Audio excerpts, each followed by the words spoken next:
Mathematics class 8 chapter 2 है linear equations in one variable. इस video में हम एक्सरसाइज 2.2 पूरा ही सॉल्व करेंगे। पहला क्वेश्चन है, if you subtract 1/2 from a number and multiply the result by 1/2 you get 1/8, what is the number. यहाँ पे एक क्वेश्चन दिया हुआ है।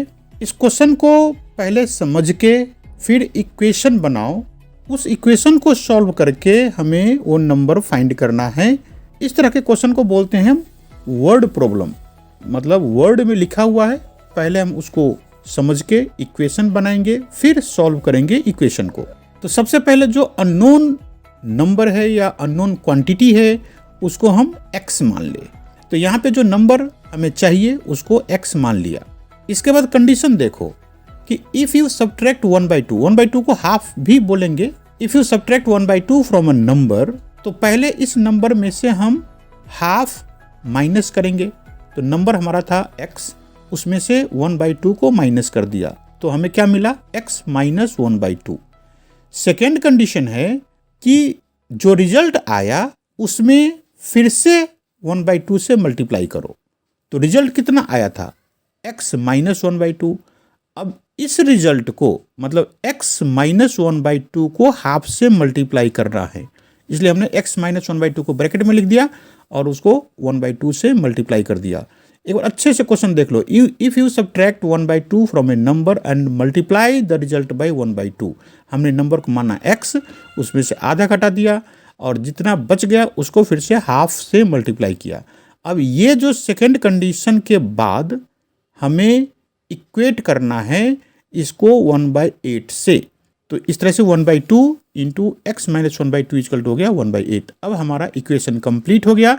इसको सॉल्व करते चले तो 1/2 को x से मल्टीप्लाई करेंगे तो x/2 आएगा और माइनस का साइन लगा। 1/2 को 1/2 से मल्टीप्लाई करेंगे तो 1/4 होगा और इक्वल हो गया 1/8। अब इस माइनस वाले 1/4 को हम दूसरी तरफ कर दे इक्वल के, तो जब निगेटिव नंबर इक्वल साइन के दूसरी तरफ जाता है तो पॉजिटिव हो जाता है। इस प्रोसेस का नाम है ट्रांसपोज। तो हमने 1/4 को ट्रांसपोज करके RHS मतलब राइट हैंड साइड में लिख दिया। अब 1/4 को 2 से नीचे ऊपर मल्टीप्लाई कर दे तो उससे हमें क्या फायदा मिलेगा कि नीचे का नंबर 8 हो गया और ऊपर तो 2 बन गया। हमें ऊपर में कितना नंबर आया उससे मतलब नहीं है, नीचे में 8 होना चाहिए था। तो इससे क्या फ़ायदा है कि एलसीएम लेने में आसानी हो गई। अब 8 और 8 को एलसीएम लेंगे तो 8 हो जाएगा और ऊपर में लिख देंगे हम 1 + 2 3 देगा। अब x के नीचे जो नंबर है 2 उसको दूसरी तरफ कर देंगे, इसको बोलेंगे हम ट्रांसपोज ही बोलते हैं। तो इधर 2 डिवीजन में था, दूसरी तरफ में जाकर के ये मल्टीप्लिकेशन में हो जाएगा और इस 2 से ये 8 कटेगा तो 4 × 2 = 8 होता है, बगल में 4 आ गया तो x की वैल्यू कितना आ गया 3/4 और यही हमारा आंसर हो गया। इस तरह से जो नंबर हमें चाहिए था वो है 3/4। अब क्वेश्चन नंबर 2, ये क्वेश्चन है, the perimeter of a rectangular swimming pool is 154 meter, its length is 2 meter more than twice its breadth, what are the length and breadth of the pool. एक swimming pool है, उसका perimeter दिया है 154 metre और कह रहा है कि जो लेंथ है, its length is 2 meter more than twice its breadth, मतलब ब्रेथ से 2 गुना और उससे भी 2 मीटर ज़्यादा उसका लेंथ है। तो पहले हम ब्रेथ को ही मान लेते हैं x मीटर, तो लेंथ कितना होगा, तो पहले तो इसको ट्वाइस करो, तो x को ट्वाइस का मतलब 2 × x और उससे भी 2 ज़्यादा, तो x को हमने 2 से मल्टीप्लाई किया तो 2x हो गया और उसमें +2 कर दिया, तो ये सब मिल करके लेंथ बन गया।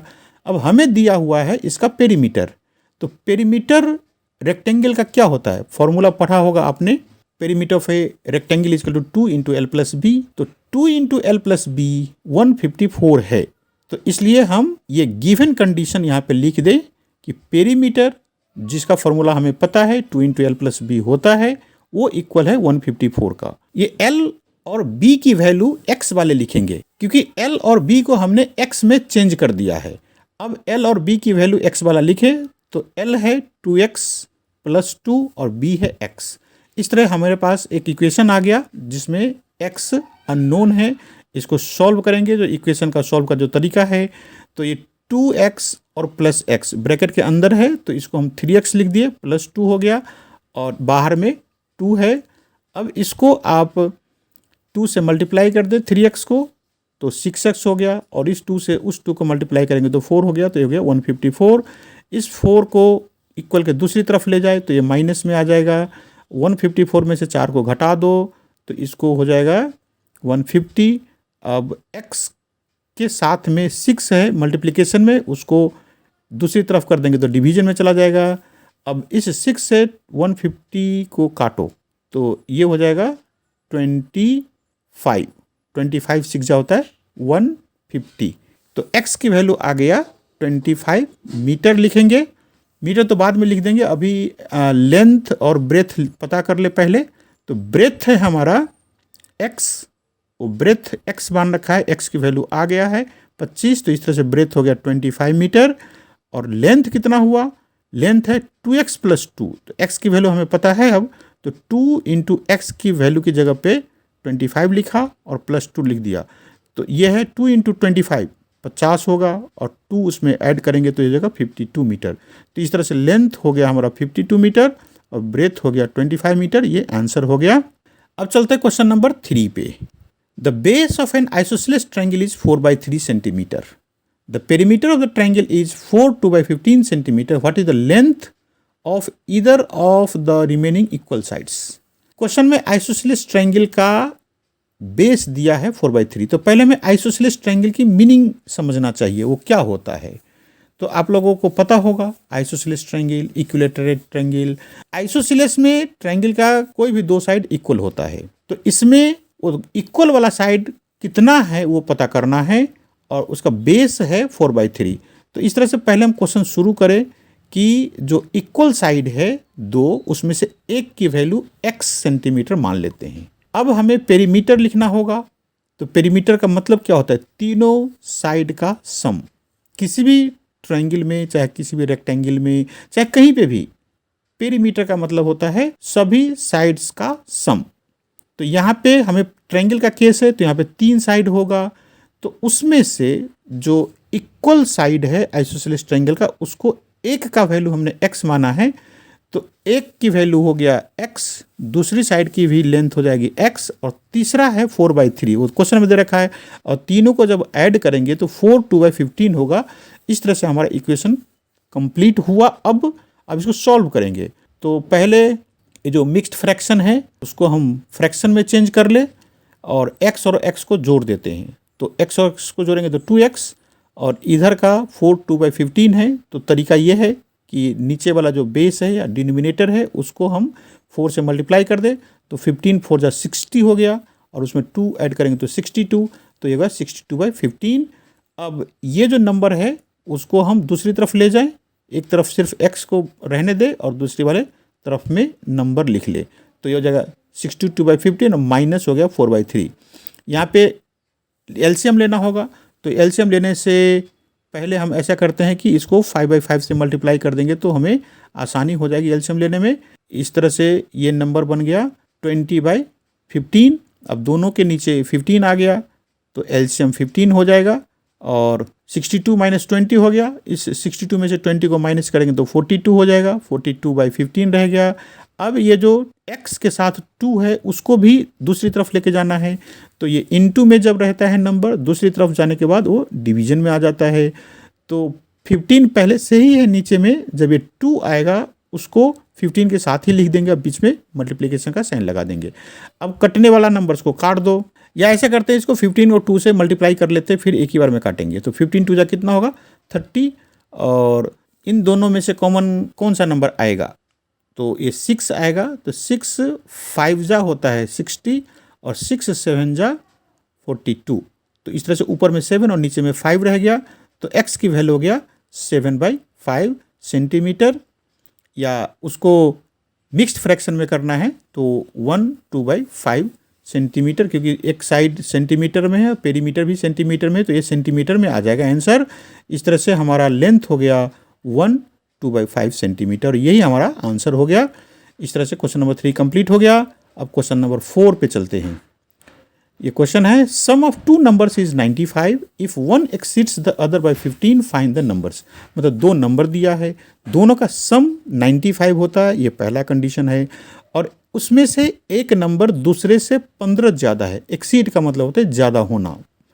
तो पहले हम एक नंबर को मान ले x, और तो दूसरा नंबर कितना हो जाएगा, इससे 15 ज़्यादा है, तो x से 15 ज़्यादा होने का मतलब है x + 15। अब इन दोनों का सम, मतलब हमारे पास दो नंबर है, एक x है, दूसरा है x + 15, इनको जब जोड़ेंगे तो 95 होगा। ये क्वेश्चन में दे रखा है।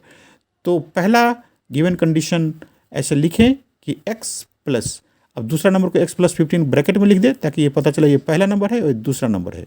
इन दोनों को जोड़ करके हमें 95 देगा, और इनको सॉल्व करना रह जाएगा हमारे पास काम। तो ब्रैकेट हटा दे, तो इधर प्लस है, कोई चेंज नहीं करना है, और x + x 2x हो जाएगा। अब ये 15 जो कि प्लस में है उधर कर दे तो ये माइनस में आ जाएगा। तो 95 में से 15 को माइनस करे तो ये हो जाएगा हमें 80, और जो 2 है x के साथ इनटू में उसको हम अपॉन में कर दे, 2 से 80 को काट दे तो ये होगा 40। तो इस तरह से x की वैल्यू आ गया 40, और पहला नंबर हो गया 40, दूसरा नंबर कितना, उसमें x में 15 ऐड करना है, तो 40 आया है x की वैल्यू, उसमें 15 ऐड करेंगे तो हो जाएगा 55। इस तरह से 40 और 55 दो नंबर्स बने। ये हमारा आंसर हो गया। क्वेश्चन नंबर 5 देखते हैं अब। Two numbers are in the ratio 5:3, if they differ by 18 what are the numbers. दो नंबर दिया हुआ है, उनका रेशियो है 5:3 या 5/3 कहो। तो ऐसे जब इज टू का केस आए, इज टू का मतलब दो डॉट रहता है तो उसको इज टू बोला जाता है। इसका मतलब होता है कि अपॉन ही, मीनिंग तो अपॉन ही है, मतलब 5/3 भी समझ सकते हो। तो ऐसे केस में जब नंबर को रेशियो दिया हो तब हम दोनों में x और x लगा करके नंबर को अलग अलग कर लेंगे। तो पहला नंबर को हम मान लेते हैं 5x, और दूसरा नंबर हो जाएगा हमारा 3x। ये तरीका याद रखना, जब नंबर्स को इज टू में दिया हो तो हम अलग अलग करके दोनों में x लगा देंगे। ये नंबर बन गया 5x और 3x। इसके बाद कंडीशन है गिवन कि दोनों नंबर का डिफर का मतलब माइनस करके दोनों का डिफरेंस कह लो 18 है।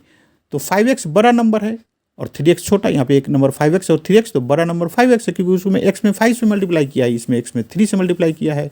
तो इनको जो माइनस करेंगे मतलब इनका डिफरेंस 18 के बराबर है। ये बिल्कुल आसान सा क्वेश्चन हो गया। 5x - 3x = 18। इसमें से हम सॉल्व करें क्वेश्चंस को, तो 5x में से 3x को घटाएंगे तो 2x देगा, मतलब 5 में से 3 घटा तो 2, और x बगल में लिख देंगे। अब x के साथ जो 2 है उसको अपॉन कर दो तो ये 18/2 हो जाएगा। इसको बोलते हैं हम ट्रांसपोजिंग। और 2 से 18 कटेगा तो 9 × 2 = 18 होता है, हमें 9 रह गया, तो x की वैल्यू हो गया 9।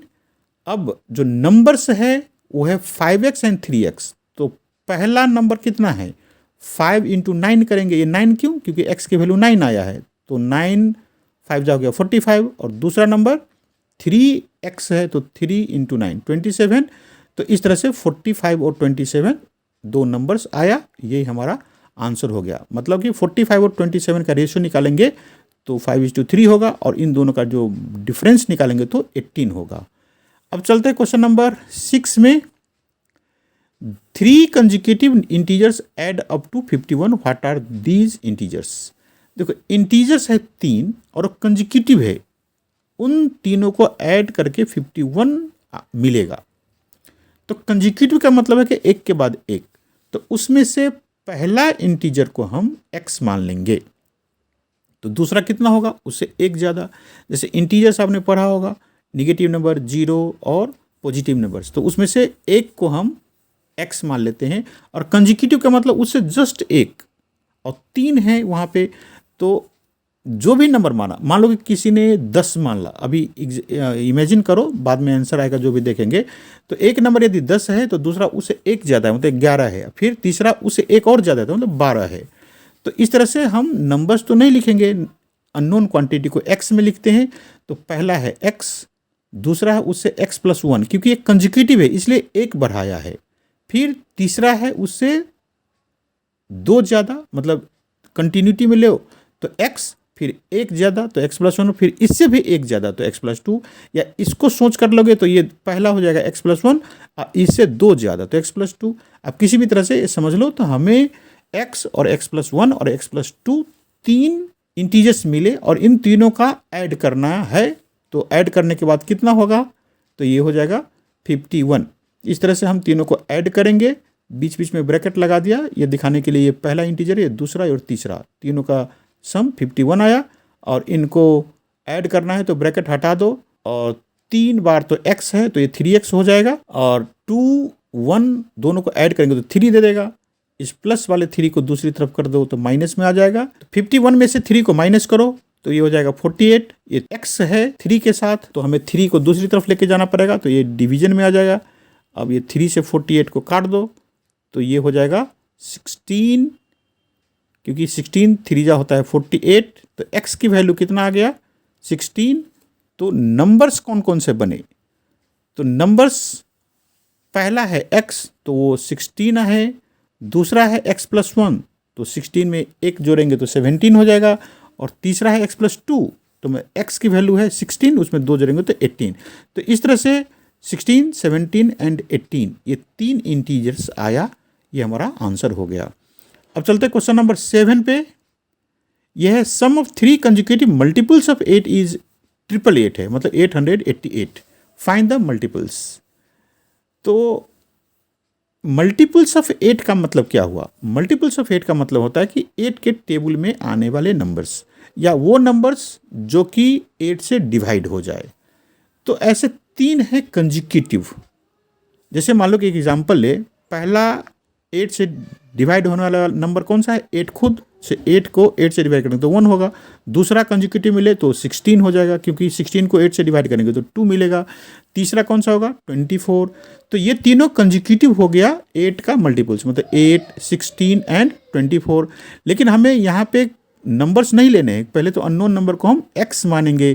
तो 3 कंजिक्यूटिव मल्टीपल्स कौन कौन सा हम ले लेंगे, 8x, और 8x में 8 जोड़े तो ये दूसरा हो जाएगा कंजिक्यूटिव मल्टीपल, और तीसरा कितना होगा 8x में 16 जोड़े। ये देखो कैसे किया ये, जैसे मान लो कि पहला नंबर 8 है तो दूसरा नंबर 16 है कंजिक्यूटिव में, तो 8 से 16 तक जाने में 8 का डिफरेंस है, तो 8 में 8 जोड़ देंगे तो 16 हो जाएगा। फिर उसमें एक और 8 जोड़ेंगे तो इसमें 8x में 8 जोड़ेंगे तो 8x प्लस 16 होगा। तो इस तरह से ये 3 कंजिक्यूटिव मल्टीपल्स ऑफ 8 आ गया। बड़े ध्यान से देखना, पहला मल्टीपल हो गया 8x, दूसरा हो गया उसमें 8 जोड़ेंगे, और तीसरा हो गया इसमें फिर से 8 जोड़ेंगे। अब इन तीनों का सम है 888, क्वेश्चन में दे रखा है, तो इनको हम जोड़े, या बीच में ब्रैकेट लगा दिया, ये दिखाने के लिए पहला है, ये दूसरा है, ये तीसरा है। अब इनको ऐड करना है तो पहले ब्रैकेट हटा दो, ब्रैकेट के हटाने के बाद x वाले टर्म्स को साथ साथ ले लो, नंबर वाले को एक तरफ कर दो। तो इस तरह से 8x, 8x और 8x, ये 3 को जोड़ेंगे तो 24x होगा, और 16 और 8 को जोड़ेंगे तो 24, और इधर 888 है ही। अब इनमें से हमें x की वैल्यू पता करना है, तो तरीका वही है कि जो प्लस वाले नंबर है उसको दूसरी तरफ करके माइनस कर दो। तो 888 में 24 को माइनस कर दो, तो छोटा सा सब्ट्रैक्शन है ये, कितना हो जाएगा, 8 में से 4 गया तो 4 रह गया, और 8 में से 2 गया तो 6 रह गया, और 8 रह गया, क्योंकि 8 में से लास्ट वाला 8 में से कुछ घटना नहीं था। अब x की वैल्यू पता करने के लिए 24 को अपॉन में कर देंगे, और इसमें से हम डिवीजन करना पड़ेगा। ये बड़ा सा क्वेश्चन है करने का, क्योंकि 24 का टेबल हमें आता नहीं है, तो डिवीजन करते हैं।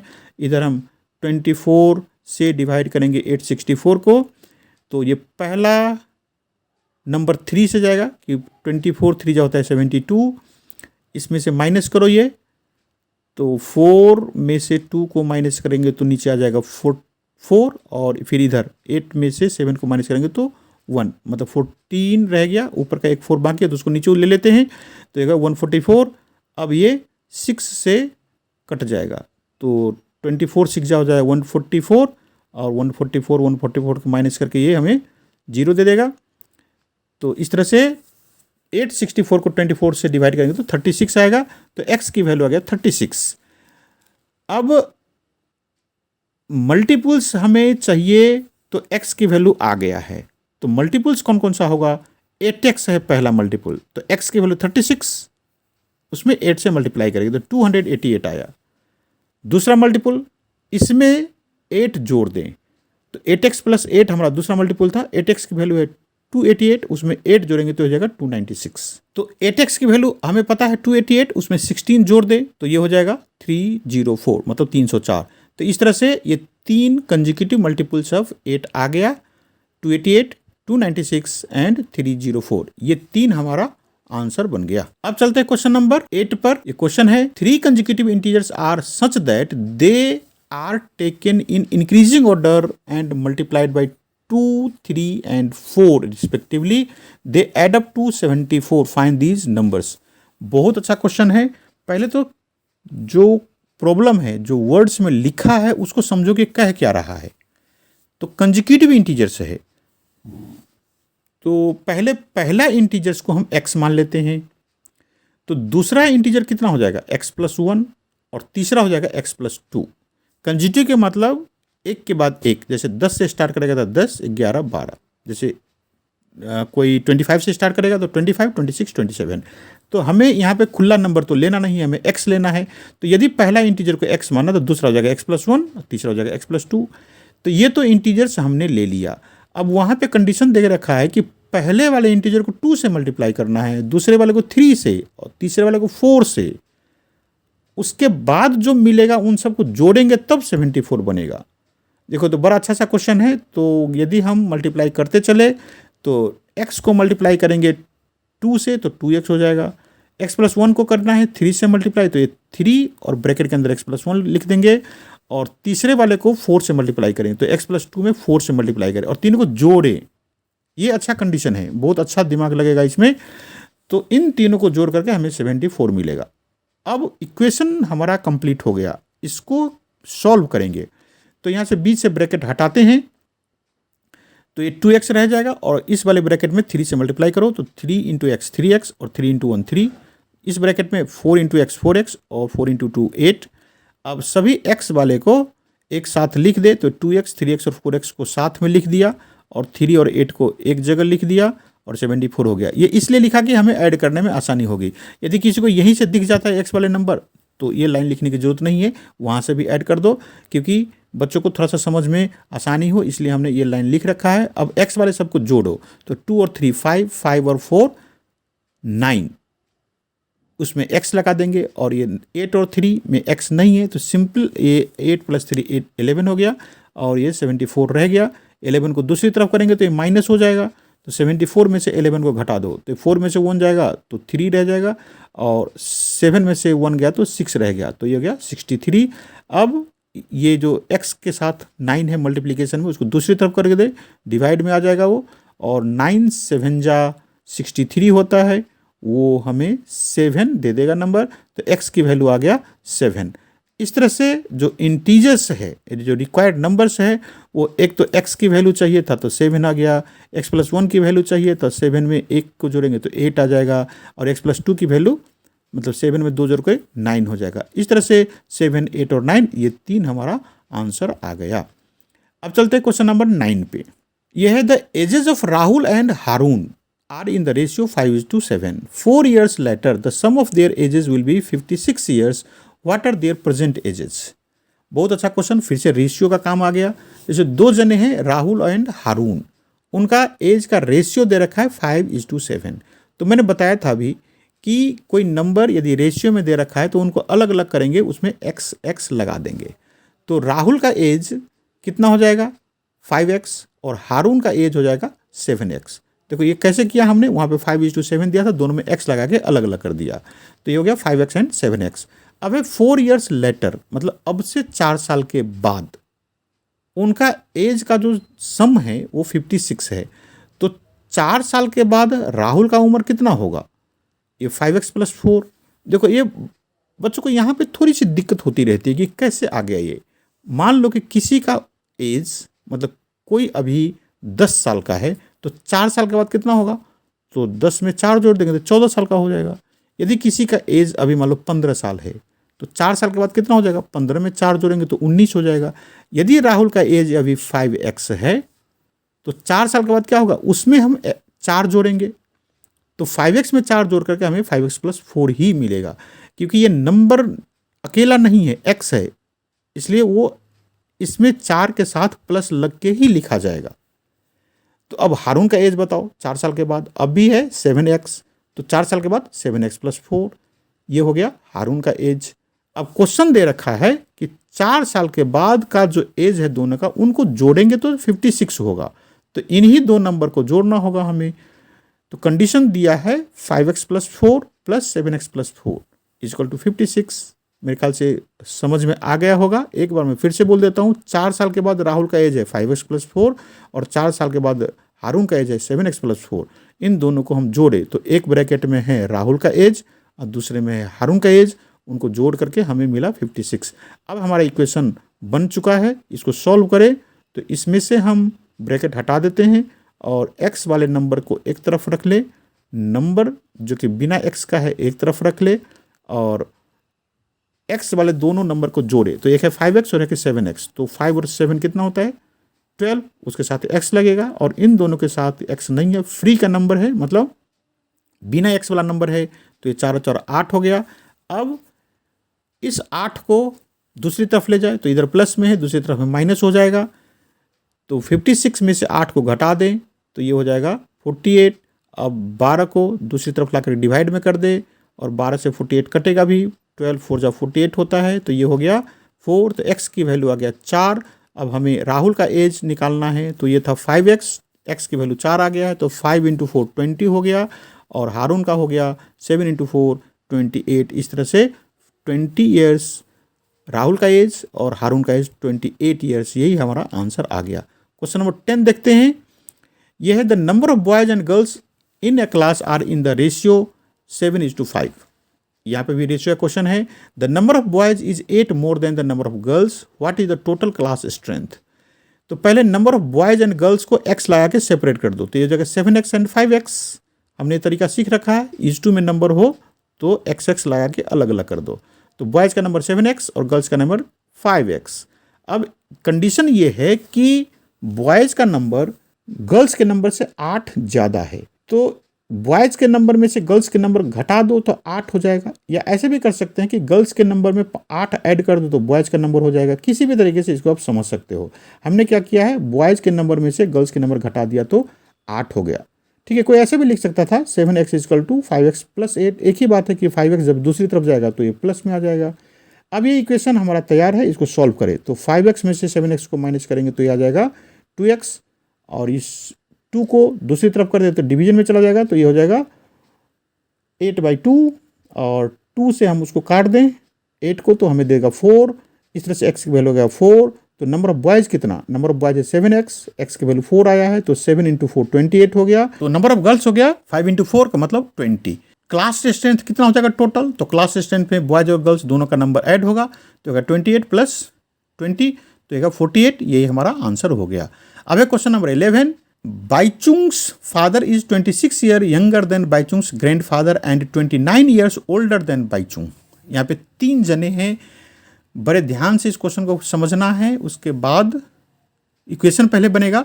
एक लाइन और है कि the sum of the ages of all the 3 is 135 years, what is the age of each one of them. तीनों का एज कितना है वो पता करना है। तो पहले हम किसी एक का एज हम x मानते हैं, तो किसका एज x माने ये आप पे डिपेंड करता है कि किसका एज x माने। आप इन तीनों में से किसी का भी एज x मान सकते हो, लेकिन हम पहले बाईचुंग से क्वेश्चन स्टार्ट है, इसलिए बाईचुंग का ही एज x मान लेते हैं। इस फिगर में मान लो कि ये बच्चा बाईचुंग है, ये उसके फादर है, उसके ग्रैंडफादर है, तो बाईचुंग का एज यदि x है तो उसके फादर का एज कितना होगा, तो ये कैसे पता चलेगा कितना होगा। देखो, Baichung's father is 26 years younger than Baichung's grandfather and 29 years older than Baichung. तो सेकेंड लाइन में है कि उसके पापा बाईचुंग से 29 ईयर्स ज़्यादा उम्र का है, तो बाईचुंग के एज में हम 29 ऐड कर देंगे तो उसके फादर के एज हो जाएगा। तो फादर के एज कितना हो गया x + 29, और उसके ग्रैंडफादर का कितना होगा, उसके ग्रैंडफादर उसके फादर के एज से भी 26 ईयर्स ज़्यादा है। देखो पहला सेंटेंस में उसके फादर और ग्रैंडफादर का एज है, और फिर अगले पार्ट में बाईचुंग का फादर और उसके एज का कंपेयर है। तो ग्रैंडफादर का एज उसके फादर के एज से 26 ईयर ज़्यादा है। तो उसके फादर का एज कितना है, x + 29, उसमें 26 जोड़ेंगे तब उसका ग्रैंडफादर का एज बनेगा।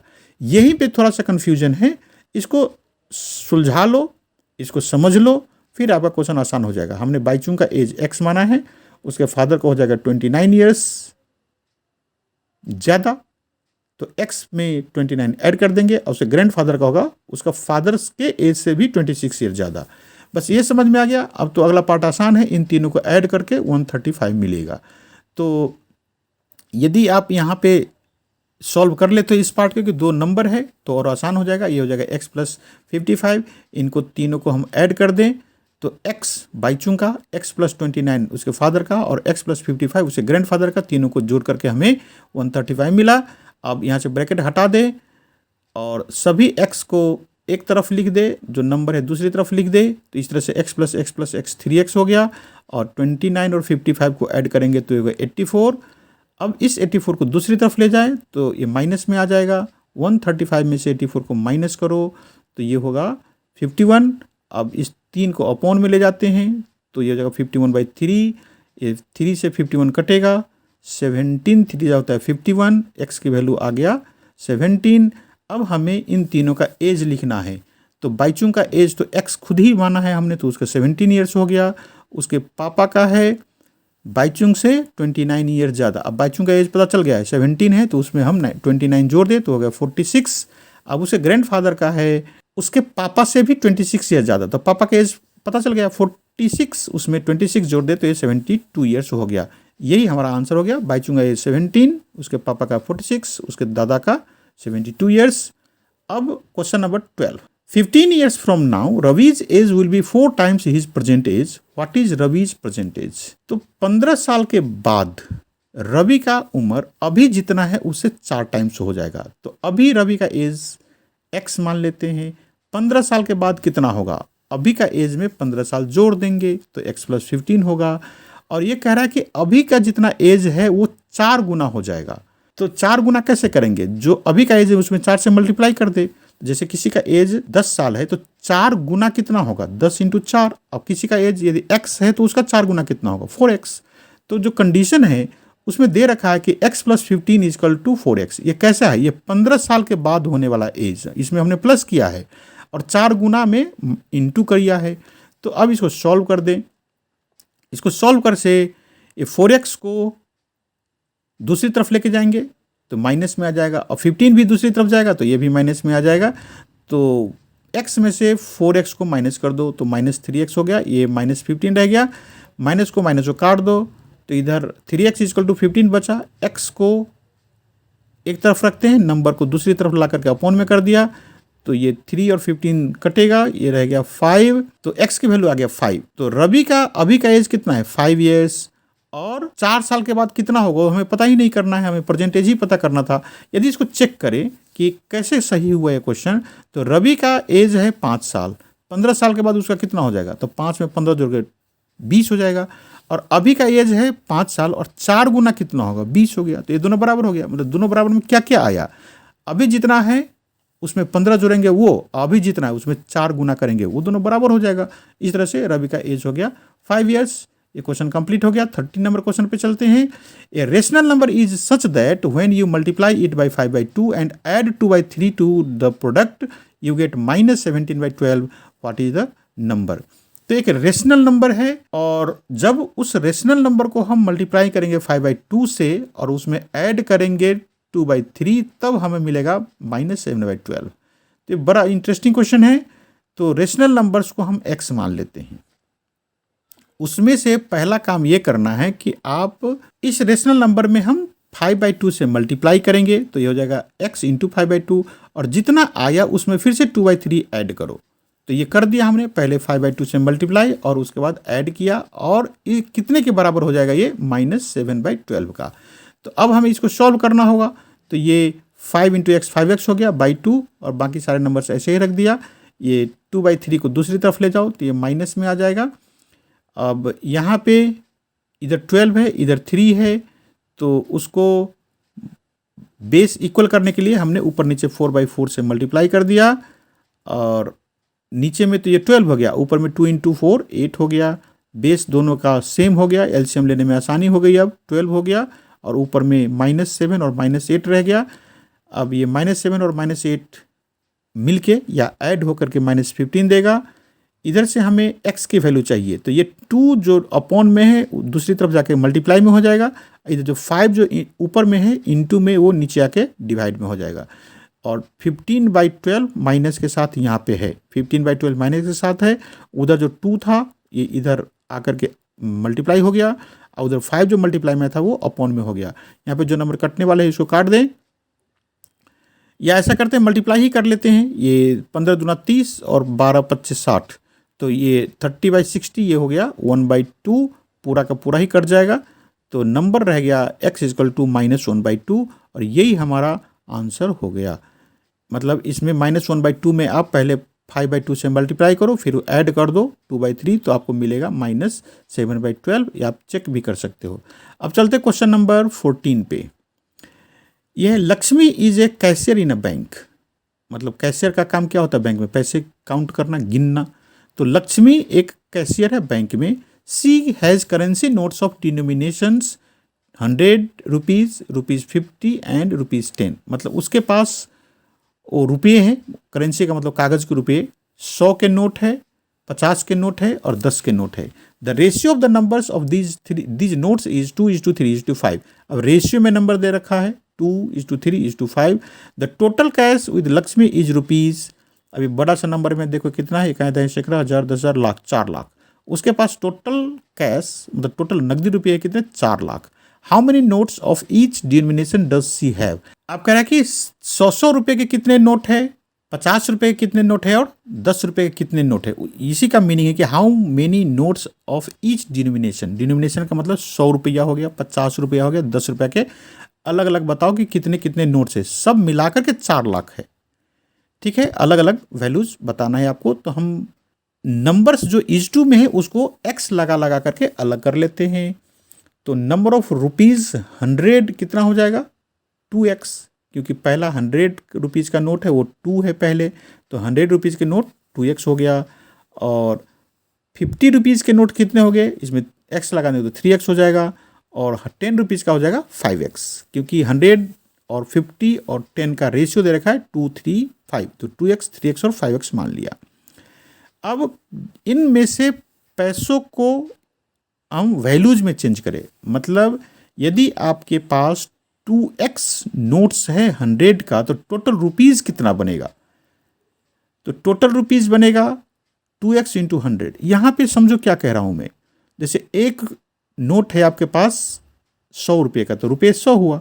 यदि 5 नोट है तो 5 × 100, 500 हो गया। यदि 100 रुपये का मतलब आपके पास 8 नोट है तो कितना हो गया? 8 × 100, 800। तो अभी 100 रुपये के कितने नोट है? 2x, तो वो कितने रुपये बने? तो 2x × 100। उसी तरह से 50 रुपीज़ के कितने नोट्स है? 3x, तो कितने रुपये बने वो? तो 3x × 50। और 10 रुपये के नोट कितने हैं? 5x, तो कितने रुपये बने? तो 5x × 10। इसका मतलब हो गया 200x और 150x और 50x। ये सब वैल्यूज है। इसको और भी एक बात सुन लो। जैसे आपके पास 10 रुपये के मान लो 3 नोट है, तो कितने रुपये है? वो तो नोट है ना 3, लेकिन रुपये कितने हैं? 30। 10-10 रुपये के 3 नोट है तो 30। तो उसको चेंज कैसे करेंगे रुपये में? नोट को कितने रुपीज़ का नोट है उससे हम मल्टीप्लाई कर देंगे। यहाँ पे हमने लिखा है कि 10 रुपये का 5x नोट है, तो टोटल 10 रुपये का नोट मिलाकर कितनी वैल्यू आया? तो 5x × 10। इस तरह से ये जो नंबर्स आए हैं हमारे पास 200x, 150x और 50x, ये सब वैल्यूज आ गया उस नोट का। तो अब इन तीनों को जोड़ेंगे तो हमें 4 लाख रुपये होगा। मतलब ये सब 100 रुपये के नोट मिला करके बनेगा इतना रुपीज़, ये 50 रुपये के नोट मिला करके इतना रुपीज़, और ये 10 रुपये के नोट मिला करके इतना रुपीज़, और टोटल रुपीज़ 4 लाख है। इसको सॉल्व कर दो अब। तो ये 200 और 150 और फिर से 50, मतलब 50 और 150 200 हो गया, और उसमें 200 और जोड़ गए तो 400 हो गया। तो 400x = हो गया 4 लाख। तो x = हो गया 4 लाख बाई 400। इसको काटे अच्छे से, जीरो से जीरो कट गया, तो आप जीरो से ऐसा करो कि ऊपर में 5 जीरो, उसमें से 2 जीरो कट गया तो 3 जीरो रह गया और 4 से 4 कट जाएगा तो 1 रह गया तो 1000। तो x की वैल्यू आ गया 1000, 1000। तो 100 रुपीज़ का कितने नोट है? 100 रुपीज़ का नोट है 2x। तो 100 रुपीज़ के नोट्स की वैल्यू हमारे पास था 2x, x की वैल्यू आ गया है 1000, तो 2 इंटू 1000 कितना हो गया? 2000। अब 50 रुपीज़ का नोट कितने हैं? तो उसको हमने मान रखा है 3x, तो x की वैल्यू आ गया है 1000, तो 3 इंटू 1000 का मतलब हो गया 3000। और 10 रुपये के कितने नोट है? तो 5 इंटू 1000 5000। अब ये देख लो, अब समझ में आ रहा होगा यदि यहाँ पे कन्फ्यूजन था तो, कि 100 रुपीज़ का 2000 नोट है, 50 रुपये वाला 3000 नोट है और 10 रुपये वाला 5000 नोट है। यदि आप इसको नोट को रुपीज़ में करना चाहो, मतलब मैं ये कह रहा हूँ कि 100 रुपीज़ के 2000 नोट है, तो एक पूरा कितना रुपए है आपके पास, तो इसमें 100 से मल्टीप्लाई कर देंगे, जो भी आएगा वो 2 लाख रुपये हो जाएगा ये। तो इस तरह से इन सब का जोड़ेंगे तो ये 4 लाख रुपये होंगे। तो इस तरह से हमारा आंसर ये कंप्लीट हो गया कि 100 रुपये का 2000 नोट, 50 रुपये का 3000 नोट और 10 रुपये का 5000 नोट। अब क्वेश्चन नंबर 15 पे चलते हैं। यहाँ पे कुछ क्वाइंस दिख रहा है, ये क्वेश्चन क्वाइन से ही रिलेटेड है। I have a total rupees 300 in coins, मतलब क्वाइन सिक्के जमा करके किसी ने 300 रुपये जमा कर रखा है। और डिनोमिनेशन मतलब वैल्यूज जो है कितने कितने के सिक्के हैं वो है 1 रुपीज़ का, 2 रुपीज़ का और 3 रुपीज़ का। The number of rupees 2 coins is 3 times the number of rupees 5 coins, मतलब 5 रुपये का जितने क्वाइंस है उससे 3 गुना ज़्यादा है 2 रुपीज़ का coins. The total number of coins is 160। अब सभी सिक्के जोड़ करके 160 है। तो how many coins of each denominations are with me. अब टोटल कितने कितने रुपए के कितने कितने क्वाइंस है ये हमें पता करना है। तो हमें क्वाइंस का वैल्यूज तो पता है, 1 रुपये का है, 2 रुपये का और 5 रुपये का है। तो ऐसे स्टार्ट करते हैं कि 5 रुपीज़ वाले क्वाइंस को x मान ले, तो 2 रुपये का क्वाइन कितना हो जाएगा? उससे 3 गुना ज़्यादा, तो ये x है तो उसका 3 गुना ज़्यादा कितना हो जाएगा? 3x। और 1 रुपीज़ का क्वाइन कितना है वो दिया ही नहीं है। तो हमें एक और भी इंफॉर्मेशन कहो कि टोटल क्वाइंस है 160, तो उसमें से 3x हो गया 2 रुपीज़ का, x हो गया 5 रुपीज़ का, तो 1 रुपीज़ का कितना होगा? 160 में से इन दोनों को हम घटा देंगे, तो नंबर ऑफ 1 रुपीज़ क्वाइन हो जाएगा 160 में से x और 3x को घटाएंगे, मतलब x और 3x को जोड़ दे उसमें से घटा दें हम, तो ये हो जाएगा 160 में से 4x घट गया। अब हम x का क्वाइन वाले को रुपीज़ में चेंज करें, फिर से पिछले वाले क्वेश्चन की तरह ही आ गया। मान लो कि आपके पास 5 रुपये का 2 सिक्के हैं, तो रुपीज़ कितना बना? 5 इंटू 2 10 रुपया बनेगा। अब मान लो कि 5 रुपये का सिक्का 10 है, तो रुपये कितना बना? 5 इंटू 10, और 5 रुपये का सिक्का x है तो 5 इंटू एक्स। इस तरह से एक बार और समझ लो आप, जैसे 10 रुपये का 2 सिक्के हैं तो रुपये कितने बने? 20। तो इसको कैसे लिखेंगे? 2 इंटू 10 लिख देंगे। अब हम चलते हैं 3x क्वाइंस है कितने? 2 रुपीज़ का, तो रुपये कितने बने? 3x इंटू 2 मतलब 6x। और 1 रुपये का कितने सिक्के हैं? 160 माइनस 4, तो रुपये कितने बने? 160 माइनस 4 इंटू 1। ये समझ में आ गया होगा। नहीं समझ में आ गया तो थोड़ा सा इसको देख लो कि ये सिक्के हैं जितने, उसको यदि रुपीज़ में चेंज करना है तो उसको मल्टीप्लाई करते हैं। अब इन तीनों नंबर्स को हम ऐड करेंगे। कौन कौन कौन से नंबर को? 5x, 6x और 160 माइनस 4x को। तो जोड़ करके हमें कितना मिलेगा? 300। ये कह रहा कि ये सारे सिक्के को हम वैल्यूज में, नोट में जब चेंज करते हैं, गिनते हैं, तो हमारे पास 300 रुपये आता है। अब इस इक्वेशन को सॉल्व करें तो ये 5x प्लस 6x और ब्रैकेट को हटा दे तो 160 माइनस 4x हो गया। x वाले को एक तरफ लिख दे, नंबर को एक तरफ, तो ये हो गया 5x और 6x को ऐड करेंगे तो 11x और माइनस 4x, और ये 160 दूसरी तरफ जाएगा तो माइनस में आ गया, और 11x में से 4x को घटा दो तो 7x, और इसे 300 में से 160 घटाओ तो 140। तो x इसका लो कितना हो गया? 140/7, उसे काट दो तो ये हो जाएगा 20। और नंबर ऑफ 5 रुपीज़ क्वाइन कितना है? तो x है, तो इस तरह से 20 हो गया। नंबर ऑफ 2 रुपीज़ कॉइन कितना है, 3x है, तो 20 इंटू 3 60 हो गया। और नंबर ऑफ 1 रुपीज़ कॉइन कितना है, 160 माइनस 4x, x की वैल्यू 20 है, तो इस तरह से 160 माइनस 80 इक्वल टू 80 हो गया। और ये हमारा आंसर हो गया 20, 60 और 80। इस तरह से क्वेश्चन नंबर 15 कंप्लीट हो गया। क्वेश्चन नंबर 16 में चलते हैं। The organisers of an essay competition decide that a winner in the competition gets a prize of ₹100 and a participant who does not win gets a prize of ₹25. The total prize money distributed is ₹3,000. Find the number of winners if the total number of participants is 63. ये बड़ा सा question है, इसको समझो क्या है। एक एस्से competition है, उसके ऑर्गेनाइजर्स मतलब जिन्होंने वो कंपटीशन कर रखा है, उन्होंने ये डिसाइड किया कि जो विनर है उसको ₹100 मिलेंगे, और जो विनर नहीं है, सिर्फ पार्टिसिपेट किया है, उसको ₹25 देंगे। मतलब रुपये सभी को मिलेगा, विनर को भी और पार्टिसिपेंट्स को भी। विनर को ₹100 मिलेगा, और जो सिर्फ विन नहीं किया, सिर्फ पार्टिसिपेट किया, उसको देंगे ₹25। और टोटल मनी जो प्राइज में बांटा गया वो है 3000, और टोटल नंबर ऑफ पार्टिसिपेंट्स दिया है 63। तो पहले हम विनर्स का नंबर लेट कर लेते हैं x। तो नॉन विनर्स कितना है, नॉन विनर्स का नंबर हमें क्यों चाहिए, क्योंकि नॉन विनर्स को भी प्राइज मिलने हैं, सभी नॉन विनर्स को 25-25 रुपये मिलेंगे। तो टोटल पार्टिसिपेंट्स है 63, उसमें से x यदि विनर है तो नॉन विनर्स कितना हो जाएगा, 63 माइनस x।